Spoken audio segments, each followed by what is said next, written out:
Hi hello ನಮಸ್ತೆ my dear friends, welcome to today's vlog.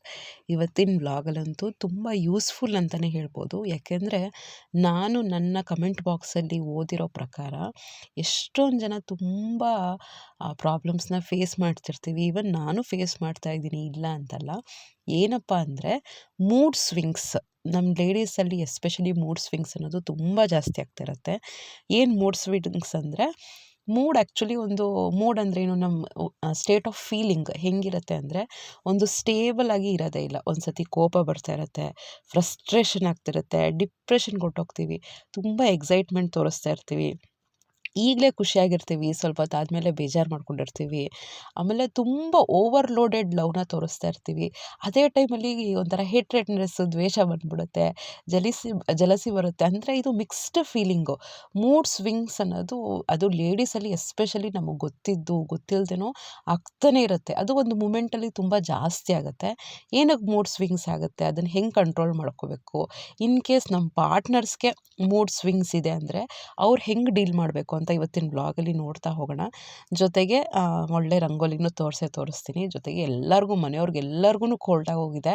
ಒಂದು ತಪ್ಪಲೆ ಕಷಾಯ ಮಾಡ್ತಾಯಿದ್ದೀನಿ ನಾನಂತೂ. ಲಾಸ್ಟಲ್ಲಿ ಅದು ತೋರಿಸಿದ್ದೀನಿ, ಕಷಾಯ ಹೆಂಗೆ ಮಾಡೋದು, ಮತ್ತು ಪೆಪ್ಪರ್ ರಸಮ್ ಮಾಡಿದ್ದೀನಿ. ಪಾಪ ನಮ್ಮ ಅತ್ತೆಗೂ ಆಗೋಗಿದೆ. ಅದಕ್ಕೇ ಅವ್ರಿಗೆ ಅಂತಲೇ ನಾನು ಪೆಪ್ಪರ್ ರಸಮ್, ಮೆಣಸಿನ ಸಾರು ಮಾಡಿದ್ದಿದ್ದು. ಸೊ ಎಲ್ಲರಿಗೂ ಬೇಗ ಹುಷಾರಾದರೆ ಸಾಕು ಅಂತಲೇ ಹೇಳ್ಬೋದು. ನೆಕ್ಸ್ಟ್ ಬಂದು ಏನು ಗೊತ್ತಾ, ಫಸ್ಟು ನೀವು ನಂಬಲ್ಲ, ನಾವು ಏನಕ್ಕೆ ಮೂಡ್ ಸ್ವಿಂಗ್ಸಲ್ಲಿ ಫಸ್ಟು ಬರೋದು, ನಾವು ಅಳ್ತೀವಿ. ಲೇಡೀಸ್ ತುಂಬ ಅಳ್ತೀವಿ. ಏನಕ್ಕೆ ಅಳ್ತೀವಿ ಅಂದರೆ, ನಮ್ಮದ್ರಲ್ಲಿ ಪ್ರೋಲ್ಯಾಕ್ಟಿನ್ ಅನ್ನೋ ಹಾರ್ಮೋನು ತುಂಬ ಜಾಸ್ತಿ ಇರುತ್ತೆ.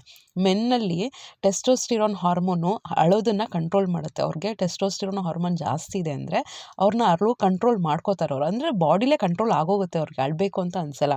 ಬಟ್ ನಮಗೆ ಇದನ್ನು ಎಮೋಷ್ನಲ್ ಟಿಯರ್ಸ್ ಅಂತ ಹೇಳ್ತೀವಿ. ಅದು ನಮ್ಮದ್ರಲ್ಲಿ ಜಾಸ್ತಿ. ಪ್ರೋಲ್ಯಾಕ್ಟಿನ್ ಅನ್ನೋ ಹಾರ್ಮೋನು ನಮ್ಮದ್ರಲ್ಲಿ ಜಾಸ್ತಿ.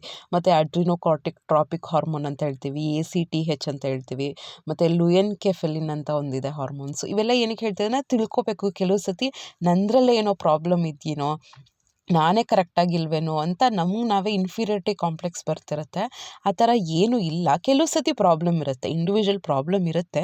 ಬಟ್ ಕೆಲವು ಸತಿ ನಾರ್ಮಲ್, ಅದು ಎಲ್ಲ ಲೇಡೀಸಲ್ಲೂ ಕಾಮನ್. ಒಂದು ಈಗ ಪೀರಿಯಡ್ಸ್ ಟೈಮಲ್ಲಿ ಈ ಥರ ಆಗುತ್ತೆ, ಪ್ರೆಗ್ನೆನ್ಸಿ ಟೈಮಲ್ಲಿ ಈ ಥರ ಆಗುತ್ತೆ, ಪ್ರೀ ಮೆನಾರ್ಕಿ ಸ್ಟೇಜ್ ಅಂತ ಹೇಳ್ತೀವಿ. ಅಂದರೆ ಪೀರಿಯಡ್ಸ್ ಸ್ಟಾರ್ಟ್ ಆಗೋ ಟೈಮಲ್ಲಿ ಎಷ್ಟೊಂದು ಇದಿರುತ್ತೆ. ಮತ್ತು ಮಿನೋಪಾಸ್ ಸ್ಟೇಜು, ಪೀರಿಯಡ್ಸ್ ನಿಲ್ಲೋ ಟೈಮಲ್ಲಿ ಎಷ್ಟೊಂದು ಥರ ಮೂಡ್ ಸ್ವಿಂಗ್ಸ್ ಆಗ್ತಿರುತ್ತೆ. ಇದೆಲ್ಲ ಒಂದು ರೇಂಜ್ಗೆ ಒಂದು 80% ಎಲ್ಲ ಫೀಮೇಲಲ್ಲೂ ಆಗುವಂಥದ್ದು, ಎಲ್ಲ ಹೆಂಗಸರಲ್ಲೂ ಆಗೇ ಆಗುತ್ತೆ. ಬಟ್ ಇಂಡಿವಿಜುವಲಿ ನಾವು ಕೆಲವು ಸಿಚುವೇಶನ್ಸ್ನ ಹೆಂಗೆ ಹ್ಯಾಂಡ್ಲ್ ಮಾಡ್ತೀವಿ ಅನ್ನೋದು ತುಂಬಾ ಇಂಪಾರ್ಟೆಂಟು. ಫಸ್ಟು ಹಾರ್ಮೋನು ನಮಗೆ ತುಂಬ ಎಫೆಕ್ಟ್ ಆಗೋದು ಏನು ಗೊತ್ತಾ, ಎಸ್ಟ್ರೋಜನ್ನು. ಈಗ ಪೀರಿಯಡ್ಸ್ ಟೈಮ್ಸಲ್ಲಿ ನಮಗೊಂಥರ ಫ್ರಸ್ಟ್ರೇಷನ್ ಆಗ್ತಿರುತ್ತೆ, ಕೋಪ ತುಂಬ ಜಾಸ್ತಿ ಬರ್ತಾ ಇರುತ್ತೆ. ಅಂದರೆ ಅದು ಬಿಕಾಸ್ ಆಫ್ ಎಸ್ಟ್ರೋಜನ್ ಹಾರ್ಮೋನು. ಅದನ್ನು ನಾವು ಕಂಟ್ರೋಲ್ ಮಾಡ್ಕೊಳ್ಳೋಕ್ಕೆ ತುಂಬ ಕಷ್ಟ. ಅದು ಹಾರ್ಮೋನಲ್ಲಾಗೇ ಆ ಥರ ಇರುತ್ತೆ. ಕೆಲವು ಸತಿ ನಾವು ಕಂಟ್ರೋಲ್ ಮಾಡ್ಬೋದು, ಅದನ್ನು ಹೇಳ್ತೀನಿ ಹೆಂಗೆ ಕಂಟ್ರೋಲ್ ಮಾಡೋದು ಅಂತ. ನೆಕ್ಸ್ಟ್ ನಮಗೆ ಮೂಡ್ ಸ್ವಿಂಗ್ಸ್ ಏನಕ್ಕೆ ಬರುತ್ತೆ, ನೆಟ್ಟಿಗೆ ನಿದ್ದೆ ಮಾಡದೇ ಇದ್ದರೆ ಮಾತ್ರ ತುಂಬ ಮೂಡ್ ಸ್ವಿಂಗ್ಸು. ಒಂದು ರಾತ್ರಿ ಸಾಕು ನಾವು ಕರೆಕ್ಟಾಗಿ ನಿದ್ದೆ ಮಾಡಿಲ್ಲ ಅಂದರೆ ಎಷ್ಟು ನೆಕ್ಸ್ಟ್ ಡೇ ಬಾಡಿ ಎಫೆಕ್ಟ್ ಆಗುತ್ತೆ ಅಂದರೆ, ಊಟ ಇಲ್ಲದೆ ಇರ್ಬೋದು, ಇವನ್ ನೀರು ಇಲ್ಲದೇನೂ ಒಂದು 2-3 ದಿನ ಬದುಕ್ಬೋದು ಅಂತ ಹೇಳ್ತಾರೆ. ಬಟ್ ನಿದ್ದೆ ಇಲ್ದಂಗೆ ಮನುಷ್ಯ ನೆಮ್ಮದಿ ಅಂತಲ್ಲ, ಅವ್ನು ಇರೋಕ್ಕೆ ಆಗಲ್ಲ. ಅದು ಬ್ರೈನ್ ವರ್ಕ್ ಆಗಲ್ಲ, ಏನು ನೆಟ್ಟಿಗೆ ವರ್ಕ್ ಆಗಲ್ಲ. ಸೊ ಆ ರೀತಿ ಇರುವಾಗ ಇದು ಆ್ಯಕ್ಚುಲಿ ಏನು ಗೊತ್ತಾ, ಮೂಡ್ ಸ್ವಿಂಗ್ಸಲ್ಲಿ ಬ್ರೇನಲ್ಲಿ ಕೆಲವು ಕೆಮಿಕಲ್ಸ್ದು ಲೆವೆಲ್ಸು ಹೆಚ್ಚು ಕಡಿಮೆ ಆಗ್ತಾ ಇರುತ್ತೆ. ಅದಕ್ಕೆ ನಮಗೆ ಮೂಡ್ ಸ್ವಿಂಗ್ಸ್ ಅನ್ನೋದು ಆಗ್ತಾ ಇರೋದು. ಓಕೆನಾ. ನೆಕ್ಸ್ಟು ನೆಟ್ಟಿಗೆ ಮಲ್ಕೊಳ್ಳಿಲ್ಲ ಅಂದರೂ ಆಗ್ತಾ ಇರುತ್ತೆ. ಆಮೇಲೆ ನಮಗೆ ಹೆಲ್ತ್ ಇಶ್ಯೂಸ್ ಇದ್ದರೆ, ಈಗ ಒಂದು ಕೋಲ್ಡ್ ಬಂತು, ಜ್ವರ ಬಂತು, ತಲೆನೋವು ಬಂತು ಅಂದರೆ ನಾವು ಖುಷಿಯಾಗಿ ನಗ್ನಗ್ತಾ ಪ್ಲೆಸೆಂಟಾಗಿ ನಕ್ಕೊಂಡು ಅಡುಗೆ ಮಾಡೋಕ್ಕೆ, ಮಾತಾಡೋಕ್ಕೆ ಆಗಲ್ಲ. ಸೊ ಅದೊಂದು ರೀಸನ್. ಮೂಡ್ ಸ್ವಿಂಗ್ಸ್ ಆಗ್ತಿರುತ್ತೆ ಅಂದರೆ ಹೆಲ್ತ್ ಇಶ್ಯೂಸಿಂದನೂ ಇರುತ್ತೆ. ಹಸಿವನ್ನ ತಡ್ಕೋಬಾರ್ದು. ಕೆಲವು ಸತಿ ನಾವು ಅವ್ರು ಬಂದಾಗ ತಿಂತೀವಿ, ಹಸ್ಬೆಂಡ್ ಬಂದಾಗ ತಿಂತೀವಿ, ಎಲ್ಲರೂ ಸೊ ಟೈಮ್ ಸರಿಗೆ ಎಲ್ಲ ನೀವು ಹೆಂಗೆ ಸಿಚುವೇಶನ್ಸ್ನ ಅಡ್ಜಸ್ಟ್ ಮಾಡ್ಕೋಬೇಕು ಅಂದರೆ, ನಿಮ್ಗೆ ಹಸಿವಾದಾಗ ಅಂದರೆ ಫ್ಯಾಮಿಲಿ ಮೆಂಬರ್ಸ್ ಎಲ್ಲರೂ ಕುತ್ಕೊಂಡು ಹಂಗೆ ಸಿಚುವೇಶನ್ಸ್ನ ಕ್ರಿಯೇಟ್ ಮಾಡ್ಕೋಬೇಕು. ನೀವು ತುಂಬ ಹಸಿವ್ಕೊಂಡು ನಿಂತ್ಕೊಂಡು, ಇದು ಕೂಡ ಮೂಡ್ ಸ್ವಿಂಗ್ಸಿಗೆ ಕಾರಣ ಆಗುತ್ತೆ. ಹಾರ್ಮೋನಲ್ ಇಂಬ್ಯಾಲೆನ್ಸ್ ಆಗುತ್ತೆ, ಕೋಪ ಜಾಸ್ತಿ ಬರ್ತಾ ಇರುತ್ತೆ. ಸೊ ಈ ರೀತಿ ಫ್ರಸ್ಟ್ರೇಷನು, ಇದನ್ನೆಲ್ಲ ನಾವು ಕೈಯಲ್ಲಿ ಇರೋದನ್ನು ಕಂಟ್ರೋಲ್ ಮಾಡ್ಕೊಳ್ತಾ ಹೋಗಬೇಕು. ಮೇನಾಗಿ ಮೂಡ್ ಸ್ವಿಂಗ್ಸ್ ಸ್ಟಾರ್ಟ್ ಆಗೋದೆ ಸ್ಟ್ರೆಸ್ಸಿಂದ. ನಮಗೆ 1-2 ಸ್ಟ್ರೆಸ್ಸು ಹೇಳಿ, ಅದು ವರ್ಕಿಂಗ್ ವಿಮೆನ್ ಅಂದರೆ ಎಷ್ಟು ಮೂಲೆಯಿಂದನೂ ಸ್ಟ್ರೆಸ್ ಬರುತ್ತೆ. ಮನೇಲಿದ್ದರೆ ಆ್ಯಕ್ಚುಲಿ ಹೇಳಬೇಕು ಅಂದರೆ ಇನ್ನೂ ಸ್ಟ್ರೆಸ್ ಜಾಸ್ತಿ. ನಾವು ವರ್ಕಿಂಗ್ ವುಮೆನ್ ಆಗಿಬಿಟ್ರಂತೂ ಏನಾಗುತ್ತೆ ಗೊತ್ತಾ, ಅಟ್ಲೀಸ್ಟ್ ಮನೇಲೇನಾದರೂ ಹೆಚ್ಚು ಕಡಿಮೆ ಏನಾದರೂ ಸಿಚುವೇಶನ್ಸು ಅಹಿತಕರ ಘಟನೆ ಇದೆ ಅಂದರೆ ಹೊರಗಡೆ ಹೋಗಿ ಸ್ವಲ್ಪ ಡೈವರ್ಟ್ ಮಾಡ್ಕೊಂಡ್ಬಿಡ್ತೀವಿ. ಅವರು ಇವ್ರ ಜೊತೆ ಮಾತಾಡ್ತೀವಿ. ಆಗ ಬೇರೆ ಕೆಲಸದಲ್ಲಿ ತೊಡಗಿಸ್ಕೊಳ್ತೀವಲ್ವ, ಅಷ್ಟೊಂದು ನೆನಪಿರಲ್ಲ. ಮನೆಗೆ ಬಂದಿದ ತಕ್ಷಣ ಎಲ್ಲ ಮರ್ತೋಗಿರ್ತೀವಿ ಆಲ್ರೆಡಿ. ಬಟ್ ಮನೇಲಿರೋರ್ಗೇ ಸ್ಟ್ರೆಸ್ ಜಾಸ್ತಿ. ಬಟ್ ಹಾಗಂತ ಆಪ್ಷನ್ ಇಲ್ಲ, ಹೊರಗಡೆ ಹೋಗಿ ದುಡಿಯುವಂಥ ಆಪ್ಷನ್ ಇಲ್ಲ ಅಂದರೆ ಮನೇಲೇ ಆ ಸ್ಟ್ರೆಸ್ನ ಕಡಿಮೆ ಮಾಡ್ಕೋಬೇಕು ಫ್ರೆಂಡ್ಸ್. ಎಷ್ಟೊಂದು ಜನ ತುಂಬ ಬೇಜಾರು ಮಾಡಿಕೊಂಡು ಮೆಸೇಜ್ ಮಾಡ್ತೀರಾ, ಏನು ಒಂಥರ ಮನೇಲಿ ನಾವು ಕೆಲಸ ಮಾಡೋಕ್ಕೇ ಬರೀ ಇದ್ದೀವ, ಬೇರೆ ಬೆಲೆನೇ ಕೊಡಲ್ಲ, ಫೈನಾನ್ಷಿಯಲಿ ಇಂಡಿಪೆಂಡೆನ್ಸ್ ಇಲ್ಲ ಅಂತ. ಬಟ್ ನಾನು ಹೇಳೋದೇನು ಗೊತ್ತಾ, ಆ ಸಿಚುವೇಶನ್ನ ನೀವು ಅಕ್ಸೆಪ್ಟ್ ಮಾಡಿಕೊಂಡು ನಾನು ಅದರಲ್ಲೇ ಹೇಗೆ ಖುಷಿಯಾಗಿರೋದು ಅಂತ ನೋಡ್ಕೋಬೇಕು. ಕಷ್ಟ, ತುಂಬ ಕಷ್ಟ, ಆ್ಯಕ್ಚುಲಿ ತುಂಬ ಕಷ್ಟ. ನಾನು ಅನುಭವಿಸ್ಬಿಟ್ಟಿದ್ದೀನಲ್ಲ, ಅಂಥ ಸಿಚುವೇಶನ್ ಕಷ್ಟ ಆ್ಯಕ್ಚುಲಿ. ಬಟ್ ಇಂಪಾಸಿಬಲ್ ಅಂತೂ ಏನಿಲ್ಲ. ನೀವೇ ಡೈವರ್ಟ್ ಮಾಡ್ಕೊಳ್ಳಿ. ನಿಮ್ಗೇನು ಮನೇಲಿ ಖುಷಿ ಸಿಗುತ್ತೋ ಅದನ್ನು ಮಾಡಿ. ಒಂದು ದುಡ್ಡಿಂದನೇ ಖುಷಿ ಸಿಗುತ್ತೆ, ಹೊರಗಡೆ ಹೋದ್ರೇ ಖುಷಿ ಸಿಗುತ್ತೆ ಅನ್ನೋದು ತುಂಬಾ ತಪ್ಪಾಗುತ್ತೆ. ಹಾಗಂತ ಮನೇಲಿ ಇದ್ದಿದ ತಕ್ಷಣ ಬರೀ ಕೊರಕ್ಕೊಂಡೇ ಇರಬೇಕು, ಬೇಜಾರು ಮಾಡ್ಕೊಂಡೇ ಇರಬೇಕು. ಎಷ್ಟು ದಿನ ಕೊರಗ್ತೀರಾ, ಎಷ್ಟು ದಿನ ಬೇಜಾರು ಮಾಡ್ಕೊಂಡಿರ್ತೀರಾ? ಯಾರು ನಮ್ಮ ಫೀಲಿಂಗ್ಸ್ಗೆ ಡೈಲಿ ಬಂದು ಕೇಳೋರಂಥದ್ದು ಯಾರೂ ಇರಲ್ಲ. ನನ್ನ ಪ್ರಕಾರ ಅಂತೂ ಯಾರೂ ಇಲ್ಲ. ಸೊ ನಮ್ಮ ಎಮೋಷನ್ಸ್ನ ನಾವೇ ಕಂಟ್ರೋಲ್ ಮಾಡಿಕೊಂಡು, ನಮ್ಮ ಮೂಡ್ ಸ್ವಿಂಗ್ಸು, ನಮ್ಮ ಏನು ಫೀಲಿಂಗ್ಸ್ ಇದೆ ನಾವೇ ಅದನ್ನು ಹಿಡಿತದಲ್ಲಿ ಇಟ್ಕೋಬೇಕು. ಇಲ್ಲಾಂದರೆ ಸಿಕ್ಕಾಪಟ್ಟೆ ಕಷ್ಟ ಆಗುತ್ತೆ ಅಂತಲೇ ಹೇಳ್ಬೋದು.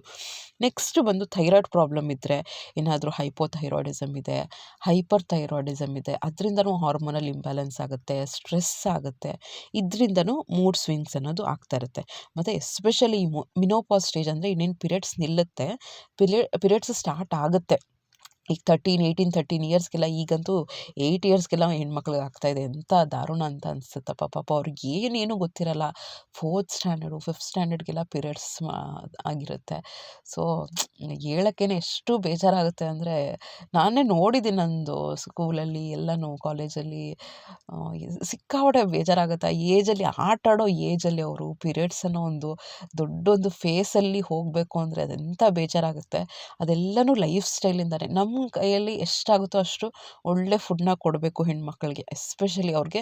ಅಂದರೆ ಒಳ್ಳೆ ಫುಡ್ ಕೊಟ್ಟಷ್ಟು ಅವ್ರಿಗೆ ಜಂಕ್ ಫುಡ್ ಕೊಟ್ಟಿಲ್ಲ ಅಂದರೆ ಹಾರ್ಮೋನಲ್ ಇಂಬ್ಯಾಲೆನ್ಸ್ ಆಗೋಲ್ಲ. ಎಸ್ಪೆಷಲಿ ಆ ಚಿಕನ್ನು ಅದೆಲ್ಲ ಸ್ವಲ್ಪ ವೇಟ್ ಚೆನ್ನಾಗಿ ಬರಲಿ, ತೂಕ ಚೆನ್ನಾಗಿ ಬರಲಿ ಅಂತ ಚಿಕನ್ನಲ್ಲೆಲ್ಲ ಎಷ್ಟೊಂದು ಇಂಜೆಕ್ಷನ್ಸು, ಹಾರ್ಮೋನ್ಸ್ ಎಲ್ಲ ಇಂಜೆಕ್ಟ್ ಮಾಡಿರ್ತಾರೆ. ಅದು ನಮ್ಮ ಬಾಡಿ ಮೇಲೆ ಅಫೆಕ್ಟ್ ಆಗುತ್ತೆ. 4 ಇಯರ್ಸ್ಗೆಲ್ಲನೇ ಫೋರ್ತ್ ಸ್ಟ್ಯಾಂಡರ್ಡ್ಗೆಲ್ಲ ಮೆಚೂರ್ಡ್ ಆಗೋಗ್ತಾರೆ. ಆ ಫೇಸು ನಿಜವಾಗ್ಲೂ ಎಷ್ಟು ಬೇಜಾರಾಗುತ್ತೆ ಅಂದರೆ ಅವ್ರಿಗೆ ಸ್ಕೂಲಲ್ಲಿ ಅದೆಲ್ಲ ಎಷ್ಟು ಅನ್ಕಂಫರ್ಟಬಲು. ಸೊ ಆ ರೀತಿ ಎಲ್ಲ ಇರುತ್ತೆ. ನೆಕ್ಸ್ಟ್ ನಮಗೆ ಮೂಡ್ ಸ್ವಿಂಗ್ಸ್ ಏನಕ್ಕೆ ಆಗೋದು ಗೊತ್ತಾ? ನಮ್ಮ ಫೀಲಿಂಗ್ಸಿಂದ. ಏನಕ್ಕೆ? ಎಕ್ಸ್ಪೆಕ್ಟೇಷನ್ಸ್ ಇರುತ್ತೆ, ನೀಡ್ಸ್ ಇರುತ್ತೆ. ಆಮೇಲೆ ಅದನ್ನೆಲ್ಲ ಫುಲ್ಫಿಲ್ ಆಗಿಲ್ಲ, ನಾವು ಖುಷಿಯಾಗಿಲ್ಲ, ನಾವೇನೋ ಎಕ್ಸ್ಪೆಕ್ಟ್ ಮಾಡ್ತಾ ಇರ್ತೀವಿ, ಅದಾಗಿಲ್ಲ ಅಂದರೆ ಮೂಡು ಬೇಜಾರಾಗೋಗುತ್ತೆ. ಇದೆಲ್ಲ ಏನಕ್ಕೆ ಹೆಂಗೆ ಕಂಟ್ರೋಲ್ ಮಾಡ್ಕೋಬೇಕು? ಎಕ್ಸ್ಪೆಕ್ಟೇಷನ್ನ ಸ್ಟಾಪ್ ಮಾಡಬೇಕು. ನಮ್ಮ ನೀಡ್ಸ್ ಏನಿದೆ, ಬೇಸಿಕ್ ನೀಡ್ಸ್ ಮಾತ್ರನೇ ನಾವು ಎಕ್ಸ್ಪೆಕ್ಟ್ ಮಾಡಬೇಕು. ವಾಂಟ್ಸ್ನ ಎಕ್ಸ್ಪೆಕ್ಟ್ ಮಾಡಬಾರ್ದು. ನನಗೆ 1,000ದ ಸೀರೆ ತೊಗೊಂಡ್ರೆ ನನಗೆ ಖುಷಿಯಾಗುತ್ತೆ ಅಂದರೆ ಸಾಕು, ಸ್ಯಾಟಿಸ್ಫೈಡ್ ಆಗಿರಬೇಕು.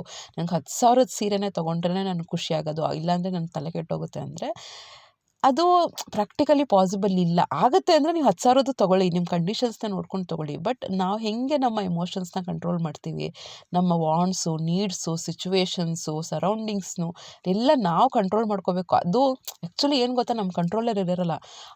ಆಪೋಸಿಟ್ ಪರ್ಸನ್ ಹೆಂಗೆ ಮಾತಾಡಬೇಕು, ಹೆಂಗೆ ರಿಯಾಕ್ಟ್ ಮಾಡಬೇಕು, ನಮ್ಮ ಜೊತೆ ಹೆಂಗೆ ಮಾತಾಡಬೇಕು, ಕೂತ್ಕೊಂಡು ಕಾಮಾಗಿ ಮಾತಾಡಬೇಕಾ, ಇಲ್ಲ ಕಿರ್ಚ್ತಾ ಇರಬೇಕಾ, ನಮ್ಮ ಕಂಟ್ರೋಲಲ್ಲಿ ಇಲ್ಲ ಅದು. ಬಟ್ ನಮ್ಮ ಎಮೋಷನ್ಸು, ನಾವು ಥಿಂಕ್ ಮಾಡೋ ರೀತಿ, ನಮ್ಮ ಥಾಟ್ಸು ನಮ್ಮ ಕಂಟ್ರೋಲಲ್ಲಿರುತ್ತೆ ಅಲ್ವಾ. ನಾವು ಗ್ರ್ಯಾಜುಲಿ ಡೈಲಿ ಬೇಸಿಸಲ್ಲಿ ಇಂಪ್ರೂವ್ಮೆಂಟ್ ಮಾಡ್ಕೊಳ್ತಾ ಬರಬೇಕು, ಆಯಿತಾ. ಕೆಲವು ಸತಿ ಹೆಂಗಸ್ರು ಕುಡಿಯೋ ಅಭ್ಯಾಸ ಇರುತ್ತೆ, ಗಂಡಸ್ರಿಗೂ ಅಷ್ಟೇ. ಈಗ ಮೂಡ್ ಸ್ವಿಂಗ್ಸ್ ಅನ್ನೋದು ಈವನ್ ಜೆಂಟ್ಸ್ಗೂ ಇರುತ್ತೆ. ಆಲ್ಕೋಹಾಲಿಂದ ಬರ್ಬೋದು, ಮತ್ತು ಡ್ರಗ್ಸು. ಆಮೇಲೆ ಕೆಲವ್ರು ನೋಡಿದ್ದೀರಾ, ಕಾಫಿ ಕುಡಿಯೋ ಟೈಮಲ್ಲಿ, ಆ ಟೈಮು ಕಾಫಿ ಸಿಕ್ಕಿಲ್ಲ ಅಂದರೆ ಒಂಥರ ಅನ್ಈಸಿ. ಕೆಲವ್ರಿಗೆಲ್ಲ ಟೀ ಸಿಕ್ಕಿಲ್ಲ, ಕಾಫಿ ಸಿಕ್ಕಿಲ್ಲ ಅಂದರೆ, ಯಾಕೆಂದರೆ ಆ ಕೆಫಿನ್ಗೆ, ಆ ಆಲ್ಕಲಾಯ್ಡ್ಗೆ ಅಡಿಕ್ಟ್ ಆಗೋಗಿರ್ತಾರೆ. ಈವನ್ ಸಿಗ್ರೆಟ್ ಸೇದೋರು, ಸ್ಮೋಕಿಂಗ್ ಸೇದೋರು, ಆ ಟೈಮ್ಗೆ ಅದು ಸಿಕ್ಕಿಲ್ಲ ಅಂದರೆ ಎಷ್ಟು ಅಡಿಕ್ಟ್ ಆಗೋಗಿರ್ತಾರೆ. ಸೊ ಆ ರೀತಿ ಈ ಥರ ಅವ್ರ ಹ್ಯಾಬಿಟ್ಸಿಂದನೂ ಅವ್ರಿಗೆ ಮೂಡ್ ಸ್ವಿಂಗ್ಸ್ ಅನ್ನೋದು ಆಗ್ತಾ ಇರುತ್ತೆ. ಈಗ 8 ಗಂಟೆಗೆ ಕಾಫಿ ಸಿಕ್ಕಬೇಕು ಅವ್ರಿಗೆ, ಸಿಕ್ಕಿಲ್ಲ ಅಂದರೆ ಒಂಥರ ರೇಗೋದು, ಅನ್ಈಸಿ ಫೀಲ್ ಮಾಡ್ಕೊಳ್ಳೋದು, ಎಲ್ಲದಕ್ಕೂ ಕೋಪ ಬರೋದು, ಈ ರೀತಿ ಎಲ್ಲ ಆಗ್ತಾ ಇರುತ್ತೆ. ಸೊ ಇದನ್ನು ಕೂಡ ಮೂಡ್ ಸ್ವಿಂಗ್ಸ್ಗೆ ಕಾರಣ ಆಗ್ಬೋದು. ಕೆಲವು ಸತಿ ಹಸ್ಬೆಂಡ್ ವೈಫ್ ಮಧ್ಯೆ ಇಂಟಿಮೆಸಿ ಚೆನ್ನಾಗಿಲ್ಲ ಅಂದರೆ, ನಾವೇನೋ ಈಗ ವೈಫಾಗಿ ನಾನೇನೋ ಎಕ್ಸ್ಪೆಕ್ಟ್ ಮಾಡ್ತಿರ್ತೀನಿ. ಎಕ್ಸಾಂಪಲ್ಗೆ ಹೇಳ್ತೀನಿ, ಅವರು ನನ್ನ ಜೊತೆ ಬಂದು ಟೈಮ್ ಸ್ಪೆಂಡ್ ಮಾಡಲಿ, ಮಾತಾಡಲಿ, ಅವ್ರದ್ದೇನು ಪ್ರಾಬ್ಲಮ್ಸ್ ಇದೆ ಶೇರ್ ಮಾಡಲಿ, ಅವ್ರ ಲವ್ನ ಎಕ್ಸ್ಪ್ರೆಸ್ ಮಾಡಲಿ ಅಂತ ಇಂಟಿಮೆಸಿ ಇರಬೇಕು ಅಂತ ನಾನು ಎಕ್ಸ್ಪೆಕ್ಟ್ ಮಾಡ್ತೀನಿ ಅಂತ ಅಂದ್ಕೊಳ್ಳಿ. ಬಟ್ ಅದು ರೀಚ್ ಆಗಲಿಲ್ಲ ಅಂದರೆ ಆಗ ಸ್ವಲ್ಪ ಫ್ರಸ್ಟ್ರೇಷನಿಂದ ಅದು ನಾವು ಕೊರಗಿ ಆ ಥಾಟ್ಸ್‌ನ ಯೋಚನೆ ಮಾಡಿಕೊಂಡು ಮೂಡ್ ಸ್ವಿಂಗ್ಸ್ ಅನ್ನೋದು ಆಗ್ತಾ ಇರುತ್ತೆ. ಸೊ ಆದ್ದರಿಂದ ಇಂಟಿಮೆಸಿ ಇರಬೇಕು, ಅದು ಮ್ಯೂಚುವಲ್ಲು, ಇಬ್ಬರಲ್ಲೂ ಇಂಟಿಮೆಸಿ ಇದ್ರೇ ಅದು ಚೆಂದ ಅಂತಲೇ ಹೇಳ್ಬೋದು. ಬಟ್ ಒನ್ ಸೈಡೆಡಿಂದ ನೀವೇ ತುಂಬಾ ಎಕ್ಸ್ಪೆಕ್ಟ್ ಮಾಡ್ತಾ ಇದ್ದೀರಾ, ಆ ಸೈಡಿಂದ ಬರ್ತಾ ಇಲ್ಲ ಅಂದರೆ ಅದನ್ನು ಅಲ್ಲಿಗೆ ನಿಮ್ಮ ಥಾಟ್ಸ್‌ನ, ನಿಮ್ಮ ಎಕ್ಸ್ಪೆಕ್ಟೇಷನ್ನ ಸ್ಟಾಪ್ ಮಾಡಿ just go with the flow. Life ಹೆಂಗೆ ತೊಗೊಂಡು ಹೋಗ್ತಾ ಇರುತ್ತೆ ಅದನ್ನು ಅದ್ರ ಪ್ರಕಾರ ಹೋಗ್ತಾ ಇದ್ದರೆ ಈ ಮೂಡ್ ಸ್ವಿಂಗ್ಸು ಎಲ್ಲ ಕಡಿಮೆ ಮಾಡ್ಕೋಬೋದು. ನೆಕ್ಸ್ಟು ನಮಗೆ ಏನು ಅನಿಸ್ತಾ ಇರುತ್ತೆ, ಅನ್ಕೋತೀವಿ ಅಂದರೆ ಒಂದು ಅಪ್ರಿಸಿಯೇಷನ್ ಬೇಕು, ಮನೇಲೊಂದು ರೆಸ್ಪೆಕ್ಟ್ ಬೇಕು, ಮತ್ತು ಏನಾದರೂ ಕೆಲಸ ಮಾಡ್ತಾಯಿದ್ರೆ ಒಂದು ಹೆಲ್ಪಿಂಗ್ ಹ್ಯಾಂಡ್ ಬೇಕು. ಯಾಕೆಂದರೆ ಒಬ್ಬರೇ ಬೆಳಗ್ಗಿಂದ ಸ್ವಲ್ಪ ಸಾಯ್ತಾ ಇರ್ತೀವಿ ಅಡುಗೆ ಮನೇಲಿ, ಯಾರಾದರೂ ಬಂದು ಹೆಲ್ಪ್ ಮಾಡಿಕೊಡ್ತಾರಾ ಅಂತ ಎಕ್ಸ್ಪೆಕ್ಟೇಷನ್ಸ್ ಇರುತ್ತೆ. ಆಮೇಲೆ ಎಷ್ಟು ಮಾಡಿರ್ತೀವಿ, ಎಷ್ಟು ತ್ಯಾಗಗಳನ್ನ ಮಾಡಿರ್ತೀವಿ, ಸ್ಯಾಕ್ರಿಫೈಸಸ್ ಇರುತ್ತೆ, ಎಷ್ಟು ಲೈಫಲ್ಲಿರುತ್ತೆ. ಅದಕ್ಕೊಂದು ಸೆಂಟೆನ್ಸ್, ಒಂದು ಶಬ್ದ ಅಪ್ರಿಸಿಯೇಷನ್, ನಿನ್ನಿಂದ ಇಷ್ಟ ಆಯಿತು, ಇಷ್ಟೆಲ್ಲ ಮಾಡ್ತಿದ್ಯಾ ನೀನು, ರೆಸ್ಟ್ ತಗೋ, ಕುತ್ಕೋ, ಈ ರೀತಿ ಒಂದು ಕೇರಿಂಗು, ಕನ್ಸರ್ನು ಮಾತುಗಳಲ್ಲಿ ತೋರಿಸಿದ್ರು ಸಾಕು, ಅವ್ರಿಗೆ ಖುಷಿ ಅನ್ನೋದು ಆಗ್ತಾ ಇರುತ್ತೆ. ಮತ್ತು ಮೇಯ್ನಾಗಿ ರೆಸ್ಪೆಕ್ಟು, ಅಲ್ಲಿ ಯಾವುದೇ ಜಾಗದಲ್ಲಿ, ಯಾವುದೇ ರಿಲೇಷನ್ಶಿಪ್ಪಲ್ಲಿ ಒಂದು ಲವ್ ಇಲ್ಲದೇ ಇದ್ರೂ ನಡೆಯುತ್ತೆ, ಬಟ್ ರೆಸ್ಪೆಕ್ಟ್ ಇಲ್ಲ ಅಂದರೆ ನಡೆಯಲ್ಲ ಅಲ್ಲಿ. ಇವಳಿಗೇನು ನಾನು ಬೆಲೆ ಕೊಡೋದು, ಇವ್ನಿಗೇನು ನಾನು ಬೆಲೆ ಕೊಡೋದು. ಸೊ ನಾನು ಇಬ್ಬರದ್ದು ಹೇಳ್ತಾ ಇದ್ದೀನಿ, ಪಾರ್ಟ್ನರ್ಸ್ ಇಬ್ಬರಿಗೂ ನಾನು ಇಬ್ಬರ ಥರನೂ ಥಿಂಕ್ ಮಾಡಬೇಕಾಗುತ್ತೆ. ಇವ್ರ ಹಸ್ಬೆಂಡ್ಗೇನು ನಾನು ಬೆಲೆ ಕೊಡೋದು, ನನ್ನ ವೈಫ್ಗೇನು ಬೆಲೆ ಕೊಡೋದು, ಆ ಥರ ರೆಸ್ಪೆಕ್ಟ್ ಇಲ್ಲದೇ ಆ ರಿಲೇಷನ್ಶಿಪ್ಪು ತುಂಬ ಕಷ್ಟ ಮೇಂಟೈನ್ ಮಾಡೋದು. ಅದು ತುಂಬಾ ಚೆನ್ನಾಗಿ ಹೇಳ್ತಾರೆ, ಲವ್ ಇದ್ದರೆ ರೆಸ್ಪೆಕ್ಟ್ ಇರುತ್ತೋ ಇಲ್ವೋ ಗೊತ್ತಿಲ್ಲ, ಬಟ್ ರೆಸ್ಪೆಕ್ಟ್ ಇದ್ದರೆ ಅಲ್ಲಿ ಲವ್ ಇದ್ದೇ ಇರುತ್ತೆ. ನಾನು ಯಾರನ್ನ ರೆಸ್ಪೆಕ್ಟ್ ಮಾಡ್ತೀನಿ ಅಂದರೆ ಅದು ಲವ್ ಮೂಲಕನೇ ಬರೋದು. ಸೊ ರೆಸ್ಪೆಕ್ಟ್ ಇದ್ದರೆ ಅಲ್ಲಿ ಪ್ರೀತಿ ಅನ್ನೋದು ಇದ್ದೇ ಇರುತ್ತೆ. ನೆಕ್ಸ್ಟು ಡಿಸಪಾಯಿಂಟ್ಮೆಂಟ್ಸು ಹೇಳ್ತಾರಲ್ವ, ಯಾವಾಗಲೂ ಎಕ್ಸ್ಪೆಕ್ಟೇಷನ್ಸ್ ಬಂದರೆ ಡಿಸಪಾಯಿಂಟ್ಮೆಂಟ್ಸ್ ಬರುತ್ತೆ, ಕೋಪ ಬರ್ತಾ ಇರುತ್ತೆ. ಸೊ ಈ ಫ್ರಸ್ಟ್ರೇಷನ್ ಎಲ್ಲ ಬರ್ತಾ ಇರುತ್ತಲ್ವ, ಇದೆಲ್ಲ ನಮ್ಮ ಮೂಡ್ ಸ್ವಿಂಗ್ಸ್ಗೆ ಕಾರಣ. ಸೊ ಕೆಲವು ಸತಿ ಅದು ಇನ್ಬಿಲ್ಟು ಫಿಸಿಕಲಿ ನಮಗೆ, ಫಿಸಿಯೋಲಾಜಿಕಲಿ ನಮಗೆ ಹಾರ್ಮೋನಲ್ ಇಂಬ್ಯಾಲೆನ್ಸಿಂದ ಈ ಸ್ಟೇಜಸ್ಸಲ್ಲಿ, ಡಿಫ್ರೆಂಟ್ ಸ್ಟೇಜಸ್ಸಲ್ಲಿ ವಿಮೆನ್ಗೆ ಎಸ್ಪೆಷಲಿ ಈ ರೀತಿ ಆಗ್ತಾ ಇರುತ್ತೆ. ಇನ್ ಕೇಸ್ ತುಂಬ ನಿಮ್ಗೆ ಆಗ್ತಾ ಇದೆ, ತುಂಬ ಕೆಲವ್ರಿಗಂತೂ ಆ ಮಿನೋಪಾಸ್ ಸ್ಟೇಜಲ್ಲಿ ಹೆಂಗೆ ಆಗೋಗಿರುತ್ತೆ ಅಂದರೆ, ಯಾವ ಲೆವೆಲ್ಗೆ ಬ್ಲೀಡಿಂಗ್ ಆಗ್ತಾ ಇರುತ್ತೆ ಅಂದರೆ ಒಂಥರ ಡಿಪ್ರೆಷನ್ ಥರ ಆಗ್ತಿರುತ್ತೆ. ಒಂದು ಈ ಹಾರ್ಮೋನ್ಸಿಂದ, ಇನ್ನೊಂದು ಆ ಫೇಸ್ನ ಅವರು ಫೇಸ್ ಅಂದರೆ ಆ ಸಿಚುವೇಷನ್ನ ಫೇಸ್ ಮಾಡ್ತಿರ್ತಾರಲ್ವ, ಅದನ್ನು ತುಂಬ ಕಷ್ಟ ಆಗುತ್ತೆ, ಅಷ್ಟು ಈಸಿ ಇಲ್ಲವೇ ಇಲ್ಲ. ಎಷ್ಟೋ ಜನ ಚಿಕ್ಕ ಮಕ್ಕಳು ಅಷ್ಟೇ, ಅವ್ರಿಗೆ ಪೀರಿಯಡ್ಸ್ ಬಂದಾಗ ಹೆದರ್ಕೋತಾರೆ, ಅವರು ಏನೋ ಆಗೋಯ್ತು ಅನ್ನೋ ಲೆವೆಲ್ಗೆ ಹೆದರ್ಕೋತಾರೆ. ಸೊ ಆ ರೀತಿ ಇದ್ದಾಗ ನೀವು ಸ್ವಲ್ಪ ಕೌನ್ಸಿಲಿಂಗ್ ಹೋಗಿದ ತಕ್ಷಣ ಅವ್ರಿಗೇನೋ ಹುಚ್ಚಿಡಿದಿದೆ ಅಂತ ಅಲ್ಲ, ಆ ಮೆಂಟಾಲಿಟಿನ ತೆಗ್ದುಹಾಕಬೇಕು. ಫಸ್ಟು ಏನು ಗೊತ್ತಾ, ಇದಕ್ಕೆ ಮೂಡ್ ಸ್ವಿಂಗ್ಸಿಗೆ ಫಸ್ಟ್ ಹೇಳಬೇಕು ಎಷ್ಟು ಸೊಲ್ಯೂಷನ್ ಏನು ಅಂದರೆ, ಮಾತಾಡಬೇಕು.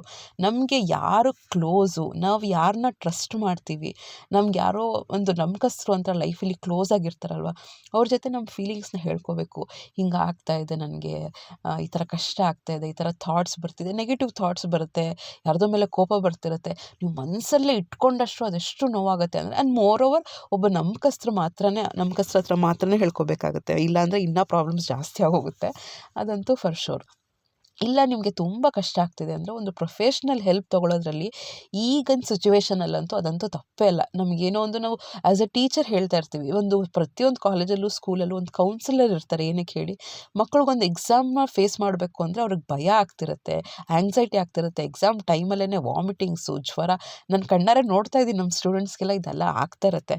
ಬಟ್ ಯಾವಾಗ ನಾವು ಒಂದು ಪ್ರೊಫೆಷ್ನಲಿ ಕೌನ್ಸಿಲಿಂಗ್ ಕೊಡ್ತೀವಿ ಅವ್ರಿಗೆ, ಅವರು ಅದರಿಂದ ಹೊರಗಡೆ ಬಂದು ಬೆಸ್ಟ್ ಪರ್ಫಾರ್ಮ್ ಮಾಡ್ತಾರೆ, ಬೆಸ್ಟ್. ನಿಜವಾಗ್ಲೂ ಅವ್ರಿಗೆ ಎಷ್ಟು ಕೆಪಾಸಿಟಿ ಇರುತ್ತೆ ಅಂದರೆ ತುಂಬಾ ಅವರು ಚೆನ್ನಾಗಿ ಲೈಫ್ನ ಲೀಡ್ ಮಾಡ್ಬೋದು ಒಂದು ಕೌನ್ಸಿಲಿಂಗ್ ಕೊಟ್ಟರೆ. ಸೊ ಏನೋ ಹುಚ್ಚೇ ಹಿಡಿದ್ಬಿಟ್ಟಿದೆ, ಅವ್ರು ಮೆಂಟಲಿ ಸರಿ ಇಲ್ಲ, ಆಗಲೇ ಮಾತ್ರ ಕೌನ್ಸಿಲಿಂಗ್ ಮಾಡ್ಕೋಬೇಕು, ಆ ಥರದ್ದೆಲ್ಲ ತಲೆ ತೆಗ್ದುಬಿಡಿ. ಪ್ರೊಫೆಷ್ನಲ್ ಕೌನ್ಸಿಲಿಂಗ್ ಹತ್ರ ಹೋಗೋಕ್ಕೆ ನಿಮ್ಗೆ ಇಷ್ಟ ಇಲ್ಲ ಅಂದರೂ ಕೂಡ, ನಿಮ್ಮ ಹತ್ರ ಯಾರು ತುಂಬ ಕ್ಲೋಸ್ ಮೆಚ್ಯೂರ್ಡಾಗಿ ಥಿಂಕ್ ಮಾಡ್ತಾರೆ, ಯಾರೋ ಒಬ್ಬರು ನಿಮ್ಮ ಲೈಫಲ್ಲಿ ಆ ಥರ ಇರ್ತಾರೆ, ಇಲ್ಲಪ್ಪ ಈ ಮನುಷ್ಯನ ಹತ್ರ, ಈ ವ್ಯಕ್ತಿ ಹತ್ರ ಇವ್ರ ಹತ್ರ ಹೋದರೆ ನನಗೊಂಥರ ಸಮಾಧಾನ ಆಗುತ್ತೆ, ಅಂಥವ್ರ ಹತ್ರ ಹೋಗಿ ಮಾತಾಡಿ, ಮನಸ್ಸು ಬಿಚ್ಚಿ ಮಾತಾಡಿ, ಅಳಬೇಕು ಅನಿಸಿದ್ರೆ ಅಳ್ಳಿ. ಎಲ್ಲ ಫೀಲಿಂಗ್ಸ್ನು ಮನಸ್ಸಲ್ಲಿ ಇಟ್ಕೊಂಡು ಹೆಂಗಾಗುತ್ತೆ ಅಂದರೆ ತುಂಬ ಮೂಡ್ಸು ಹಾಗೆ ಹಿಂಗೆ ಆಗಿರುತ್ತೆ. ಒಂದು ಬ್ರೈನಿಂದ ಕೆಮಿಕಲ್ಸಿಂದನೂ ಆಗ್ತಿರುತ್ತೆ, ಇನ್ನೊಂದು ನೀವೇ ಅದು ಎಮೋಷನ್ಸಿಂದನೂ ಆಗ್ತಾ ಇರುತ್ತೆ.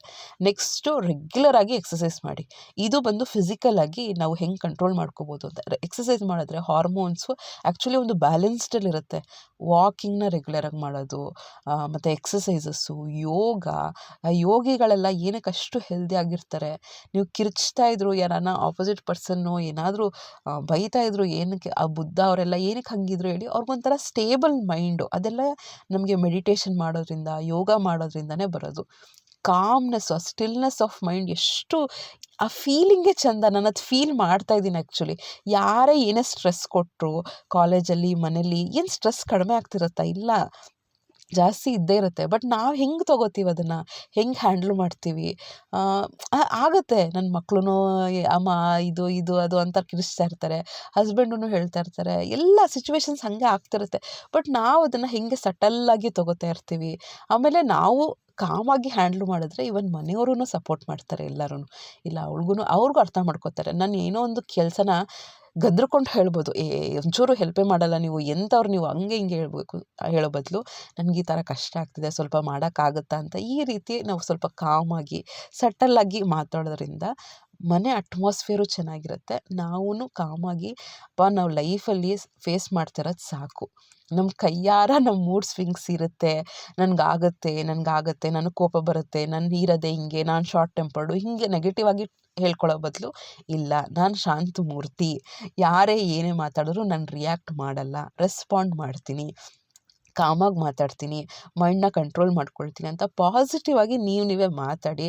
ನಿಮ್ಮ ಲೈಫಲ್ಲಿ ಡೈಲಿ ಬೇಸಿಸ್ ಮೇಲೆ ಎಷ್ಟು ಚೇಂಜಸ್ ಆಗುತ್ತೆ ಅಂತ ನೀವೇ ನೋಡಿ, ನನಗೆ ಕಮೆಂಟ್ ಮಾಡಿ. ಇವತ್ತಿಂದನೇ ಈ ವ್ಲಾಗ್ ನೋಡಿದ ತಕ್ಷಣ ನಿಮಗೆ ಒಂದು ಪಾಸಿಟಿವಿಟಿ ಬರಬೇಕು. ಇಲ್ಲ, ನನ್ನ ಕೈಲಾಗುತ್ತೆ, ಆಗಲ್ಲ, ಸ್ಟಾರ್ಟಿಂಗ್ ಆಗಲ್ಲ, ಎಲ್ಲರಿಗೂ ಕಷ್ಟನೇ. ಫುಲ್ಲು ಮೈಂಡ್ ಈ ವಿಡಿಯೋ ನೋಡಿದ ತಕ್ಷಣ ನನ್ನ ಮೈಂಡನ್ನ ಕಂಟ್ರೋಲ್ ಮಾಡ್ತೀನಿ, ಇಲ್ಲ. ಸ್ಟಾರ್ಟಿಂಗು ಒಂದು ನಿಧಾನಕ್ಕೆ ಏನಾದರೂ ಒಂದು ಹೆಂಗೆ ಗೊತ್ತಾ, ಎಕ್ಸಾಂಪಲ್ ಹೇಳ್ತೀನಿ. ಈಗ ಮಕ್ಕಳೇ ಕಿರಿಸ್ತಾ ಇರ್ತಾರೆ, ಏನೋ ಒಂದು ಮಾಡಿರ್ತೀರ, ಮತ್ತೆ ಅದನ್ನು ಗಲೀಜು ಮಾಡಿರ್ತಾರೆ. ನಿಧಾನಕ್ಕೆ ಹೇಳಕ್ಕೆ ಟ್ರೈ ಮಾಡಿ. ನಿಧಾನಕ್ಕೆ ಹೇಳಿದಾಗ ಸಿಚುವೇಶನ್ಸ್ ಕಂಟ್ರೋಲಲ್ಲಿ ಇರುತ್ತೆ. ಕೋಪ ಬಂದು ಹೊಡಿಯೋದು, ಮಾಡೋದು, ಇದೆಲ್ಲ ಮಾಡಿದ್ರೆ ನಮಗೂ ಎಫೆಕ್ಟು, ಅವ್ರಿಗೂ ಎಫೆಕ್ಟು. ನಾನೆಲ್ಲೋ ಎಲ್ಲ ಟೈಮಲ್ಲಿ ತುಂಬ ಕಾಮಾಗಿರಲಿ ಅಂತ ಮನುಷ್ಯರು ಆಗುತ್ತೆ, ಕೋಪ ಬರುತ್ತೆ. ಬಟ್ 100%ಅಲ್ಲಿ 95% ಕಂಟ್ರೋಲ್ ಮಾಡಿ, 5% ಎಕ್ಸ್ಪ್ರೆಸ್ ಮಾಡಿ. ಕೋಪ, ಫ್ರಸ್ಟ್ರೇಷನ್ ಇದ್ದೇ ಇರುತ್ತೆ, ಇಲ್ಲ ಅಂತಲ್ಲ. ಮನುಷ್ಯರು ಅಂದಮೇಲೆ ಇದ್ದೇ ಇರುತ್ತೆ. ಉಪ್ಪು ಖಾರ ತಿಂದಮೇಲೆ ಅಷ್ಟೊಂದು ಇದ್ದೇ ಇರುತ್ತೆ.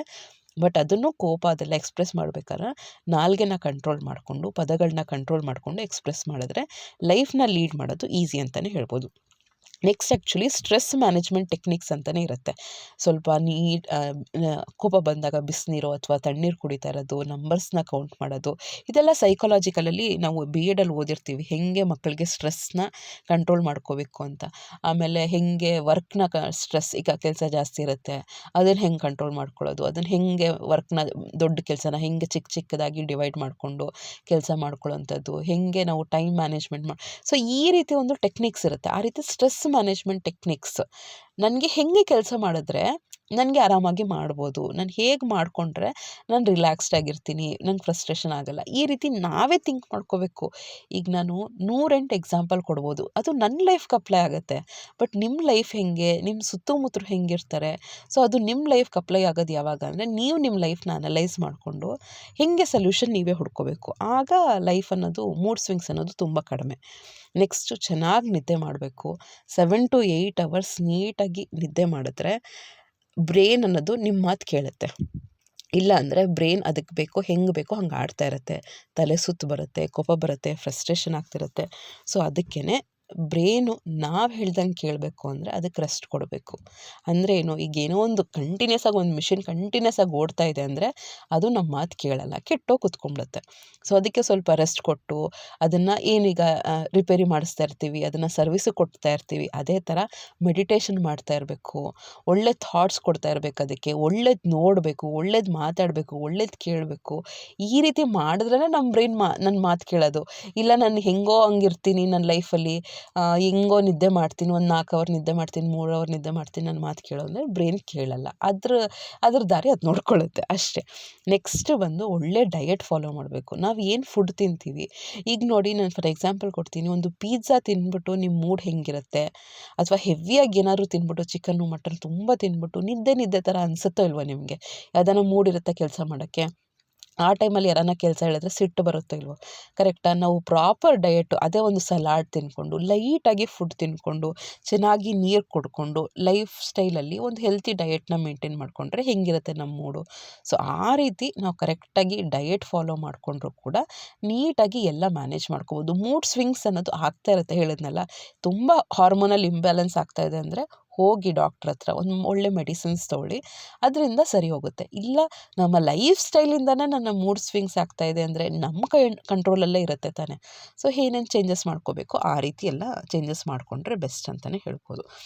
ಸೊ ಇದು ಬಂದು ಸೂಪರ್ ಗ್ರೇವಿ ಆಯಿತಾ, ಪನ್ನೀರ್ ಹಾಕಿ ಮತ್ತು ಮಶ್ರೂಮ್ ಹಾಕಿ ಒಂದು ಗ್ರೀನ್ ಮಸಾಲ ಗ್ರೇವಿ ಮಾಡಿದ್ದೆ. ತುಂಬ ಅಂದರೆ ತುಂಬ ಚೆನ್ನಾಗಿತ್ತು. ನೆಕ್ಸ್ಟ್ ವ್ಲಾಗಲ್ಲಿ ಶೇರ್ ಮಾಡ್ತೀನಿ. ಇದು ವ್ಲಾಗಲ್ಲಿ ಹಾಕಿದ್ರೆ ತುಂಬ ಲೆಂತಿ ಆಗೋಗುತ್ತೆ. ಸೊ ಇವತ್ತಿಂದನೇ ಟ್ರೈ ಮಾಡಿ. ನಾನು ಏನೇನು ಟೆಕ್ನಿಕ್ಸ್ನ ಯೂಸ್ ಮಾಡಿದ್ದೀನಿ ಹೇಳಿದ್ದೀನಿ ಅಂತ. ಆಮೇಲೆ ನಿಮ್ಮ ಪಾರ್ಟ್ನರ್ಸ್ಗೇನಾದ್ರು ತುಂಬ ಈ ರೀತಿ ಮೂಡ್ ಸ್ವಿಂಗ್ಸ್ ಆಗ್ತಿದೆ ಅಂದರೆ ಪ್ಲೀಸ್ ಕುತ್ಕೊಂಡು ಮಾತಾಡಿ. ನನ್ನ ವ್ಲಾಗ್ಸ್ನ ಜೆಂಟ್ಸು ನೋಡ್ತಾರೆ, ಲೇಡೀಸು ನೋಡ್ತಾರೆ. ಇನ್ ಕೇಸ್ ನಿಮ್ಮ ಹಸ್ಬೆಂಡ್, ಲೇಡೀಸ್ ತುಂಬ ಜನ ನೋಡ್ತಾರೆ, ನಿಮ್ಮ ಹಸ್ಬೆಂಡ್ ನಿಮ್ಮ ಮಾತು ಕೇಳ್ತಿಲ್ಲ ಅಂದರೆ ನೀವೇ ಪಾಸಿಟಿವ್ ಆಗಿ ಹೇಳ್ಕೊಳ್ಳಿ. ಪ್ಲೀಸ್ ಕೊರ್ಗಕ್ಕೆ ಹೋಗಬೇಡಿ. ತುಂಬ ಎಷ್ಟು ದಿನ ಕೊರಗ್ತೀರಾ? ನಾನು ಹೇಳ್ದಂಗೆ ಆಲ್ರೆಡಿ ಎಷ್ಟು ದಿನ ಕೊರಗ್ತೀರಾ? ಕರೆಕ್ಟಾ? ಒಂದು ಎಂಡ್ ಅಂತ ಇರಬೇಕಲ್ವ. ಆ ಎಂಡ್ ಬೇಗ ಹಾಕಿದಷ್ಟು ನಿಮಗೆ ಬೆಸ್ಟು, ನೀವೇ ಖುಷಿಯಾಗಿರ್ತೀರ. ನಿಮ್ಗೆ ಯಾರು ಇಷ್ಟಪಡ್ತಾರೆ ಅವ್ರ ಜೊತೆ ಇರಿ. ಯಾರು ಇಷ್ಟಪಡ್ತಿಲ್ವ ನಿಮ್ಮ ಜೊತೆ ನೀವೇ ಖುಷಿಯಾಗಿರಿ. ನನಗಿದಿಷ್ಟ, ಯಾರು ಬೇಕು ನಿಮಗೆ, ಯಾರು ನಿಮಗೆ ರೆಸ್ಪೆಕ್ಟ್ ಕೊಡಬೇಕು, ನೀವು ಸೆಲ್ಫ್ ರೆಸ್ಪೆಕ್ಟ್ ಕೊಟ್ಕೊಳ್ಳಿ, ನೀವೇ ಖುಷಿಯಾಗಿರಿ. ಸೊ ಸೆಲ್ಫ್ ಪಾಸಿಟಿವ್ ಆಗಿ ಮಾತಾಡಿಕೊಂಡು ಹ್ಯಾಪಿಯಾಗಿ ಲೈಫ್ನ ಲೀಡ್ ಮಾಡಿ. ನೋಡಿ ಹೇಳಿದ್ನಲ್ಲ, ಮೆಣಸಿನ ಸಾರು ಮಾಡಿದ್ದೆ. ಎಲ್ರಿಗೂ ಪಾಪನೇ ಸಿಕ್ಕಾಪಟ್ಟೆ, ಅತ್ತೆಗೂ ಜಾಸ್ತಿ ಆಗೋಗಿದೆ ಕೋಲ್ಡು. ಅದಕ್ಕೆ ಕಷಾಯ ತೋರಿಸ್ತೀನಿ ಮುಂದೆ. ಒಂದು ತಪ್ಪಲೆ ಕಷಾಯ ಮಾಡಿದ್ದೀನಿ. 5 ಜನಕ್ಕೂ ಒಳ್ಳೆ ಅದು ಶುಂಠಿ ಮತ್ತು ಏನದು ಅರಿಶಿನ, ಜೀರಿಗೆ ಅದೆಲ್ಲ ಇದು ಮಾಡಿದ್ನಲ್ಲ, ಜೀರಿಗೆ ಅದೆಲ್ಲ ಹುರಿದ್ಬಿಟ್ಟು ಮಾಡಿದ್ನಲ್ಲ, ಆ ಪೌಡ್ರು ಎಲ್ಲ ಹಾಕಿ ಅದೆಲ್ಲ ಕಷಾಯ ಮಾಡಿದ್ದೀನಿ. ಸೊ ಹೋಪ್ ಈ ವಿಡಿಯೋ ಸ್ವಲ್ಪನಾನ ಯೂಸ್ ಆಗಿದೆ ಅಂದ್ಕೊಳ್ತೀನಿ. ಸ್ವಲ್ಪನಾನ ಯೂಸ್ ಆಗಿದರೆ ಪ್ಲೀಸ್ ಚಾನಲ್ನ ಸಬ್ಸ್ಕ್ರೈಬ್ ಮಾಡ್ಕೊಳ್ಳಿ ಆಯಿತಾ. ಮತ್ತು ಲೈಕ್ ಮಾಡಿ. ನೀವು ಲೈಕ್ ಮಾಡಿದ್ರೆ ನನಗೆ ಗೊತ್ತಾಗುತ್ತೆ ಈ ಥರ ಕಂಟೆಂಟ್ ನಿಮ್ಗೆ ಇಷ್ಟ ಆಗುತ್ತೆ ಅಂತ ನನಗೆ ಗೊತ್ತಾಗುತ್ತೆ. ನೆಕ್ಸ್ಟ್ ಟೈಮು ಇನ್ನೂ ಒಳ್ಳೆ ಅಂದರೆ ಸೈಂಟಿಫಿಕಲಿ ಹೇಗೆ ನಮ್ಮ ಪ್ರಾಬ್ಲಮ್ಸ್ನ ಸಾಲ್ವ್ ಮಾಡ್ಕೊಳ್ಳೋದು, ಬುಡ ಸಮೇತ ಹೆಂಗೆ ತೆಗಿಯಾಕೋದು ಅಂತ ನಾನು ಹೇಳ್ತಾ ಹೋಗ್ತೀನಿ. ನನ್ನ ಸೆಲ್ಫ್ ಎಕ್ಸ್ಪೀರಿಯೆನ್ಸು, ನಾನು ಓದಿರೋದು ಮತ್ತು ನಾನು ನನ್ನ ಲೈಫಲ್ಲಿ ಫೇಸ್ ಮಾಡಿರೋದು, ಇದನ್ನೆಲ್ಲ ಕಾಂಬಿನೇಷನ್ಸ್ ಆಗಿ ನನ್ನ ವ್ಲಾಗ್ಸು. ಸೊ ಆ ರೀತಿ ಇರುತ್ತೆ. ನೋಡಿದ್ರಲ್ಲ, ಒಂದು ತಪ್ಪಲೆ ಅಡುಗೆ ಅರಶಿನ ಅದೆಲ್ಲ ಹಾಕ್ಬಿಟ್ಟು ಒಳ್ಳೆ ಕಷಾಯ ಮಾಡಿದ್ದೀನಿ. ಓಕೆ ಫ್ರೆಂಡ್ಸ್, ನಾನು ವ್ಲಾಗ್ನ ಮುಗಿಸ್ತೀನಿ. ಸಬ್ಸ್ಕ್ರೈಬ್ ಮಾಡ್ಕೊಂಡಾದ್ಮೇಲೆ ಬೆಲ್ ಐಕನ್ನ ಕ್ಲಿಕ್ ಮಾಡಿದ್ರೆ ನಾನು ಯಾವುದೇ ವೀಡಿಯೋ ಹಾಕಿದ್ರೆ ನಿಮಗೆ ನೋಟಿಫಿಕೇಷನ್ ಅನ್ನೋದು ಬರುತ್ತೆ. ಮುಂದಿನ ವ್ಲಾಗಲ್ಲಿ ಸಿಗ್ತೀನಿ. ಬಿಂದಾಸಾಗಿ ಲೈಫ್ನ ಎಂಜಾಯ್ ಮಾಡಿ. ನಮಸ್ಕಾರ.